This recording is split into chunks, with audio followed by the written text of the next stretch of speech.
Kia ora, I'm Sam Rilstone here with my thoughts on the finale to Sony's Venom trilogy, Venom: The Last Dance. Written and directed by Kelly Marcel, who penned the previous Venom films, the story follows Eddie Brock and his symbiote Venom, both played by Tom Hardy, on the run from both the US military and alien assassins sent by the symbiote god Null. This film is...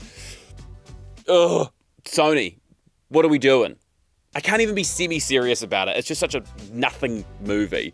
Almost constant meandering exposition, pointless characters, basic cliche paint-by-numbers stuff with some other semi-recognizable symbiotes and a kind of okay action sequence. They're trying to make it this big emotional send-off thing because it's the last film in the trilogy, but it just kind of happens and then it's done and okay? Don't get me wrong, I like Tom Hardy and I like him in this role. He's kept that erratic and fun energy as he's had the entire trilogy, and the relationship between Eddie and Venom has been the strongest part of it all, and the goofy humour of Venom is charming. But that's just as far as it goes for me, and then trying to shoehorn in a massive character like Null at the last minute, well, kind of, we'll get into it.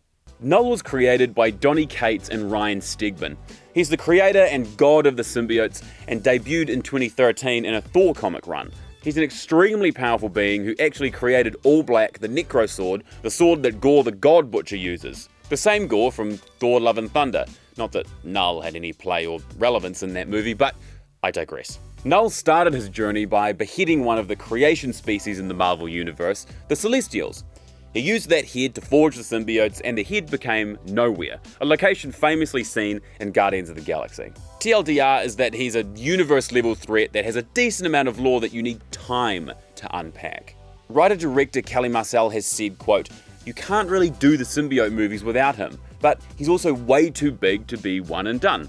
So it's just a little introduction to him. It's just kind of a taster of where he might potentially be able to go with his own movies, in the same way that they introduced Thanos very carefully through the Marvel movies. But at present, these movies aren't going anywhere. And sure, you can do Null, and yes, you could do an adaptation of the King in Black event comic with him as your Thanos for these papered, thinly connected Sony Spider-Man movies, but it's too late.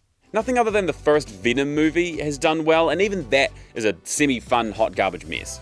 But they make them for relatively cheap, so then they do make their money back, at least, and that's all the sentiment a studio needs to keep making Drek.